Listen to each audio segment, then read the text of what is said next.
Welcome, everybody, to another week of Wanna Bet. Kip Keefer here, ready to kick things off and get this party started as we move into divisional play in the NFL playoffs.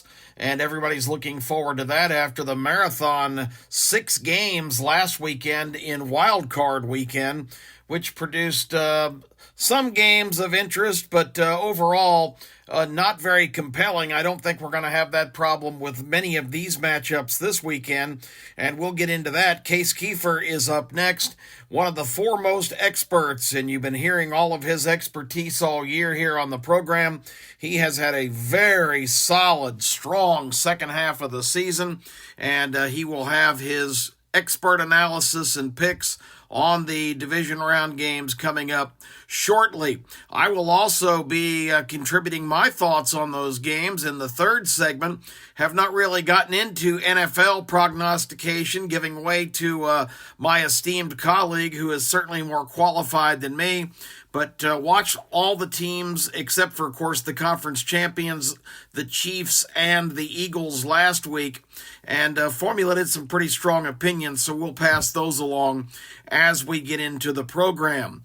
Wanted to talk a little bit about some trends in college football this year from a betting standpoint. Thought it was very interesting that the teams at the top of the heap in the statistic that's most important to football bettors, that being how did the teams, I should say, perform in terms of covering the point spread in 2022. And it's very interesting. The names at the top probably aren't ones that you would guess just off the top of your head. The number one team against the spread this year was the Tulane Green Wave, who went about 12-2. Pretty extraordinary performance by a team that has been downtrodden for many, many decades. And, of course, they had a thrilling win in the Cotton Bowl against the USC Trojans, the runner-up in the Pac-12. So Tulane, top of the roost in terms of top covering team for the year. They were followed by another team you probably wouldn't expect. The Oregon State Beavers come in number 2 in that category with 11 covers on their season. And then the number 3 team right here in Alabama, the Troy Trojans, the third best team against the spread this season. Of course, they had the thrilling bowl win over a very good University of Texas San Antonio team, where they were actually the underdog to cap off a streak of 10 consecutive wins at the end of the year. And you remember their last loss was that controversial game at Appalachian State the day that College Game Day was there. Troy tried to spoil the party after Appalachian had upset Texas A&M the week before and had the lead the whole game until a miraculous Hail Mary and a couple of missed calls did them in. They didn't lose after that heartbreaking defeat, and they come in at number 3 on the year in that very interesting category. The number 4 team against the spread, another team you probably wouldn't readily think of, but that distinction goes to Southern Miss, the Golden Eagles, who had a terrific year. They were the 4th best team against the spread this season. And number 5 was probably the most accomplished team as far as record and big wins. But the Tennessee Volunteers had a really solid year against the spread to come in at number 5. National champion Georgia, you ask? Well, they finished at 8-7 in their 15 games against the spread. And the Alabama Crimson Tide, the preseason favorite to win it all, 6 wins, 6 losses, and 1 tie against the spread this season. There's not a lot of SEC teams in that top echelon, the top 20 even. Only Tennessee is in that group from the SEC, but I think that's a testament to just how tough it is week to week to play in that conference, where 11 of their 14 teams went to bowl games. So very interesting information. I also wanted to comment real quick, and, we were accused, my partner Terry Quillian and I, on our radio show the morning after, of being the, quote, ultimate SEC homers, unquote, which Terry replied, well, I hope it's a long way off, but when I'm laid to rest, I hope my gravestone will read, "Here lies Terry Quillian, the ultimate SEC homer." We took that as a badge of honor. The SEC now has won 14 of the last 19 national championships, and you wonder why all of the college football establishment and the other conferences really loathe the ground the SEC walks on, because it's pretty hallowed ground. 14 championships in 19 years, quite a remarkable record. And Georgia, of course, kept that going with a 65-7 demolition of way overmatched TCU in the national championship game this year. But my issue here on college football rankings, the final rankings for the season came out, and I know these are strictly based on the college football playoff committee's ratings and how the games went, but I don't know why you waste your time with a ranking that reflects allegedly the top teams of 2022. Yes, Georgia, of course, was number one. Number two is TCU, a team that lost 65-7, and they're only in that spot. I understand this completely, because they were in the championship game and were the runner-up in the national championship game. But this final ranking and who's the best teams in the country really don't correlate, because next you had Michigan, because they beat Ohio State, I guess, but they lost to TCU, a team that lost the national championship game by 58 points, and they finished third in the college football playoff rankings. Ohio State 4, Alabama 5, Tennessee 6, and on down the list. Penn State is actually 7, which I have a big problem with. I don't really think I'm going to do handsprings over their big win over Utah, a 4-loss team in the Rose Bowl. But anyway, that's not material. The point is, I think I'm going to be accused again of being an SEC homer when I tell you at the end of the season who I believe are the 5 top teams in the country, and this is based on who the best teams are, and that's the debate. There was a lot of question marks and controversy about the college football playoff selections of the 4 teams. Again, their own website calls their mission statement to identify the 4 best teams. Did they do that? And of course, others would counter that, well, no matter what, you've got to do it on the field. You've got to perform and you got to win your games. Alabama fans still have a big problem not being included in the top 4 when every measuring stick and metric as far as performance, all the numbers that go into all of the analysis and analytics that we've talked about here on the show all year, Las Vegas had them ranked in the top 3 all season despite their 2 losses. And they didn't get in the playoff. But again, if that was the criteria, just to pick teams that are numerically best or maybe analytically best, you still have to factor in the games on the field. And that's a tough call. So this is strictly my opinion of who the best teams in the country are. I would have Georgia number 1, Ohio State, who missed by an eyelash of knocking off the Bulldogs and denying them a second straight national championship, number 2. Number 3, I have to go with Alabama. Again, that was the team all year that was ranked with those 2 I've already mentioned. And if you really look at the eye test and put together your opinion on playing any of the other top 10 teams that surfaced in the poll, Alabama would be a hefty favorite and the likely winner. So Alabama, number 3. I'm going to put Tennessee 4, despite the fact that Alabama lost to Tennessee, but they lost. Tennessee endured to South Carolina was much worse than Alabama's 2 losses in Knoxville against Tennessee and in Baton Rouge against LSU. And the number 5 team, I'm sticking with the SEC, and I think the biggest injustice in this final college football playoff poll is LSU at 13. That's absolutely ridiculous. LSU gave Georgia a good tussle in the SEC championship game, and did you see what they did to Purdue in the Citrus Bowl? 63 7. The two runners-up from the SEC and the Big Ten, allegedly the two best conferences in the country. Certainly the SEC ranks that distinction.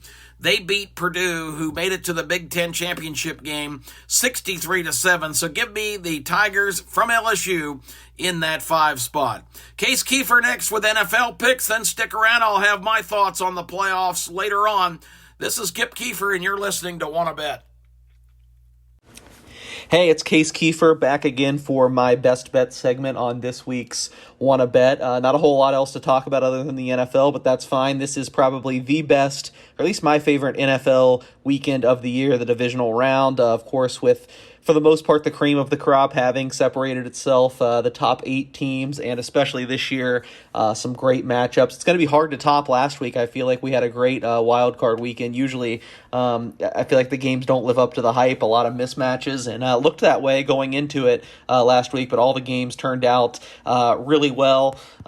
Not so good for the show. I think on the show I went 1-2, looked like, and I was going to say, well, hopefully you read some of my stuff on LasVegasSun.com, and I do stand by that. I think we eked out a slight profit between, if you read both columns, only 3-3 in the pick'em, but won a little bit on my props and exotics column, but really was close. Just personally, I guess it felt like a much better weekend. Of course, with the playoffs, it kind of depends on where you are in the country now with so many sports betting options, but in Vegas, at least, there are a lot more betting options once we get to the playoffs, more props, more things to dive into. I mean, you really have to love it. It's a lot of work, but if you want to do it, there are opportunities there, and maybe I just got lucky, but I felt like I took advantage. Wild card weekend had some really nice hits. The Monday night game was a great way to go out. I think I probably mentioned on the show last week, Dallas was my strongest conviction. I loved Dallas in that game, and pretty much blew Tampa Bay off the field. And in addition to that, I was all over Dalton Schultz for all kinds of props. I thought he was a great matchup. Tampa struggled with tight ends all year, so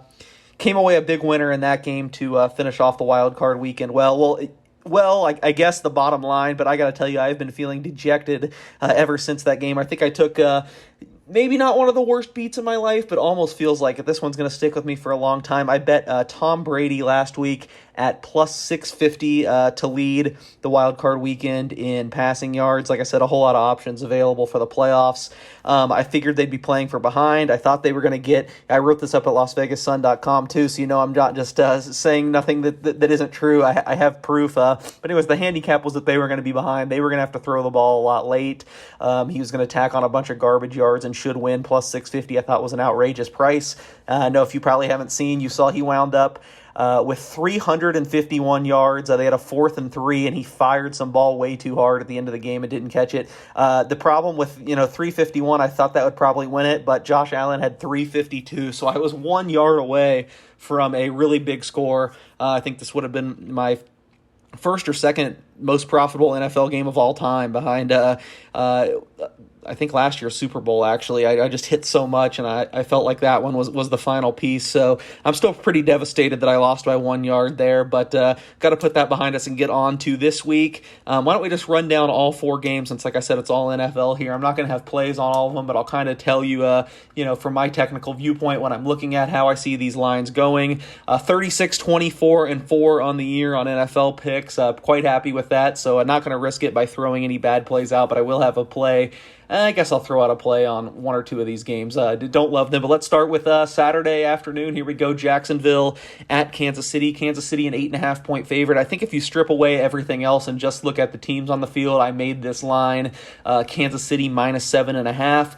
However, that might be a little short just when you think like the Chiefs had this bye week. I think year after year the betting market kind of undervalues the bye week, actually. I think it might be a case of people seeing the teams in the wild card round, falling in love with them, betting them a little bit more and depressing the spread. And what do we know about Kansas City? It's almost something I'm sick of hearing people talk about it so much, but Andy Reid is just a maestro with coming off a rest. He always has new stuff drawn up.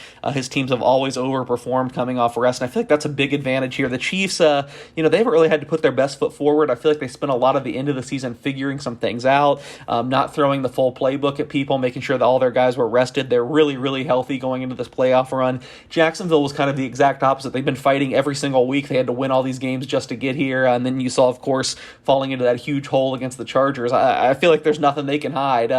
Kansas City is going to be really prepared for them. This is not going to be a game I'm going to bet. Like I said, I think this is the right line. Kansas City 8.5 right now, but I certainly wouldn't be betting Jacksonville. I guess if I had to take a side, it would be Kansas City. Here's one bet I actually will lock in here on the show. I guess it does involve this game.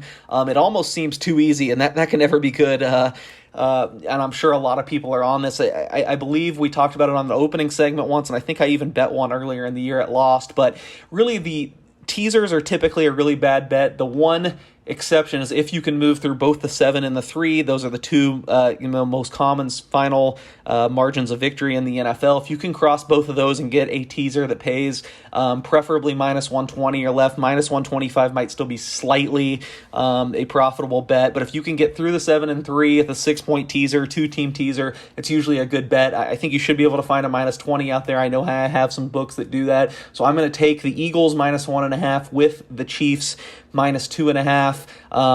I just think it's a good bet. One of the two could lose, but I just don't see it. I think a lot of the things of what I talked about the bye week also apply to the Eagles and the nightcap on Saturday against the Giants. People are worried about Jalen Hurts' injury, but he was not on the injury report today. All the timelines we heard about him being hurt first was it was about a 4-week window, and then he was going to be fine. He sucked it up and played against the Giants on the final regular season game just because they had to have it with home field. I really think now he's had enough time. He's going to be okay. They do have injuries elsewhere, and the Giants have gotten better. I've been so impressed with Brian Daboll. I think they're a much better team than I thought, and they will pose some problems. Who knows? Maybe they will shock the world. It seems like we always see one divisional weekend, but this is a tough sell for me. The Eagles, you take away this last month, which I know they stumbled a little bit, had some injuries, but they were so good all year. I'm sitting on really big Eagles futures positions, which I'm sure I've talked about frequently throughout the year. So, I hope they can get this done. When this dipped to 7, I think on Tuesday, I really fired on it. You can't get a 7 anymore. It's now at 7.5. I probably wouldn't bet it at 7.5, but I'm going to go with that teaser here just since we have some action on want to bet. Kansas City minus 2.5 tied to the Eagles minus 1.5 on Saturday. Let's get to Sunday's game. Cincinnati at Buffalo. I think Cincinnati got really raw into the deal here. I feel like this should be at a neutral field too. If Buffalo, Kansas City is going to be at a neutral field, they didn't get a chance to finish this game. We all know the tragic events. I'm not complaining they didn't finish it. I just feel like the Bengals deserved a little better than having to go to Buffalo, which I think makes a huge difference. I mean, Orchard Park's one of the bigger home field advantages in the NFL. Now you look at the forecast, it's going to be windy, it's going to be snowy. I think all that benefits the Bills, and I just don't think this is the same Bengals team that we saw 6 weeks ago or so. I know I always pick against the Bengals, but I was even on them a couple times on the show, including that Kansas City game. It seemed like everything were clicking. They were peaking. Since then, the defense has not been near as good. I mean, the Ravens had every reason to beat them last week. Were clearly the better team if you take away that 99-yard fumble recovery for a touchdown. Their offensive line is beaten up. I don't love Buffalo's defense right now either, but I just think Buffalo's the better team here. You can still get some Bills minus 5. Not a slam dunk. I probably wouldn't make it a play, but I'm leaning the Bills here at minus 5. And then the nightcap, probably the best game, or I guess it's just late afternoon, but Cowboys at the 49ers.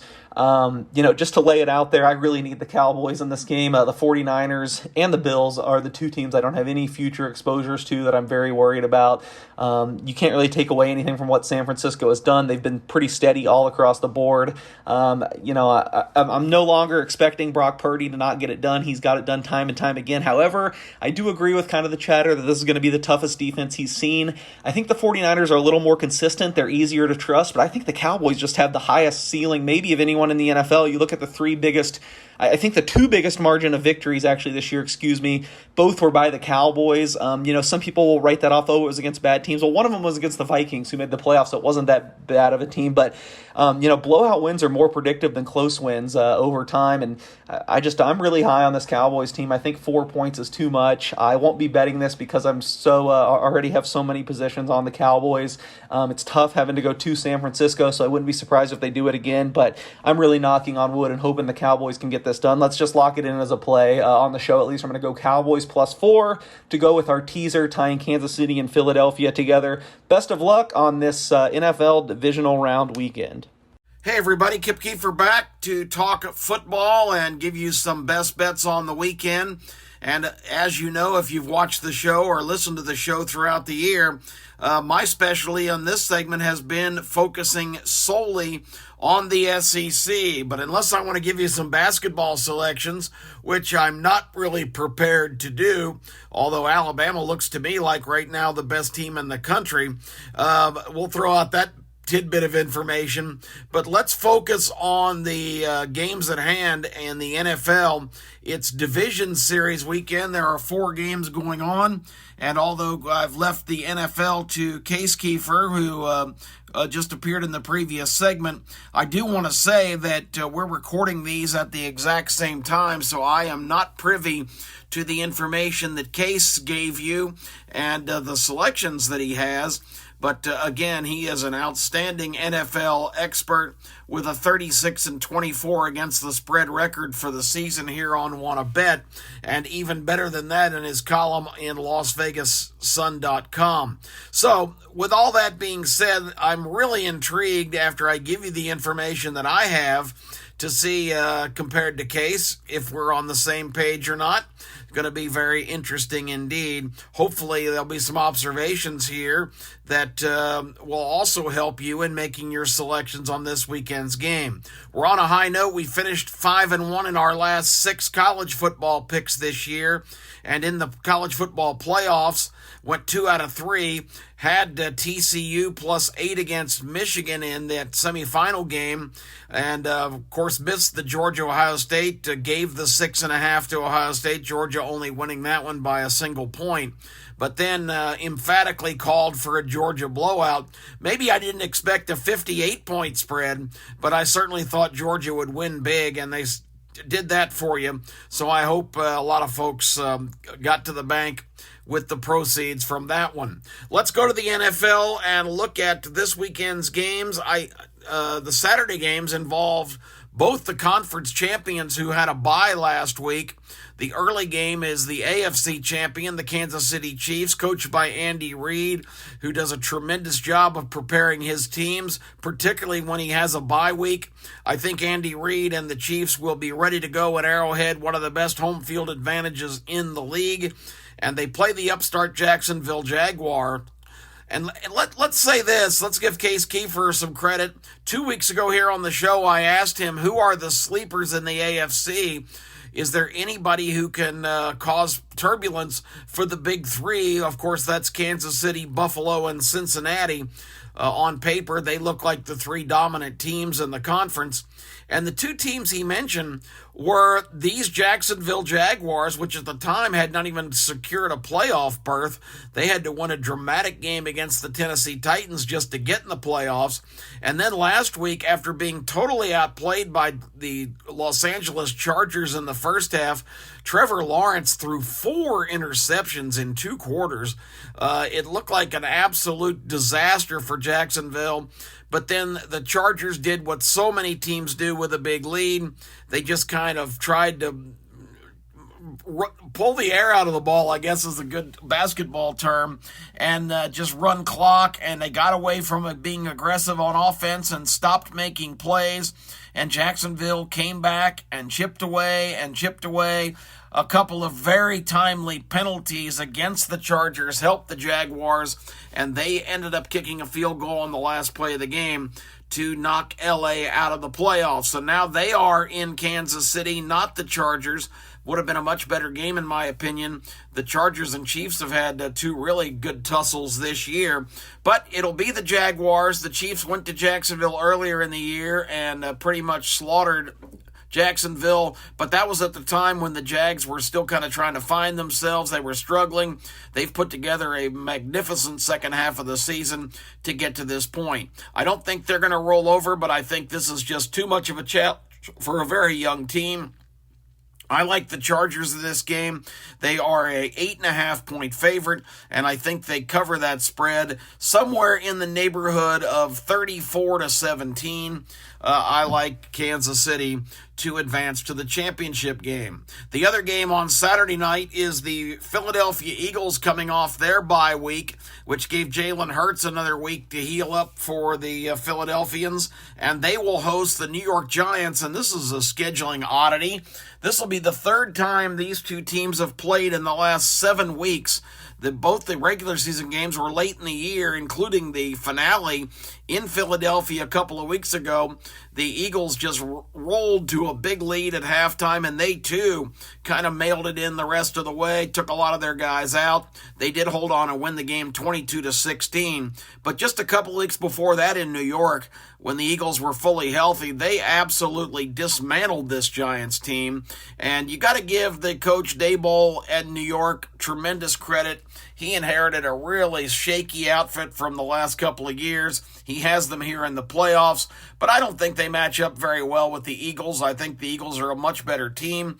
I do, however, think that this game could be closer than a lot of people think. That extra half point tacked on the 7 gives me pause. So I'm going to reluctantly, although I've seen the Eagles and the eye test just dominate this Giants team, and I don't think they have much trepidation going in, but that extra half a point is going to force me to take the Giants plus the 7.5. I think the Eagles win by a solid touchdown, but I cannot give that extra half point because I've got visions of this game being something in the neighborhood of 30-23, and that would be quite hard to digest, losing by a half a point.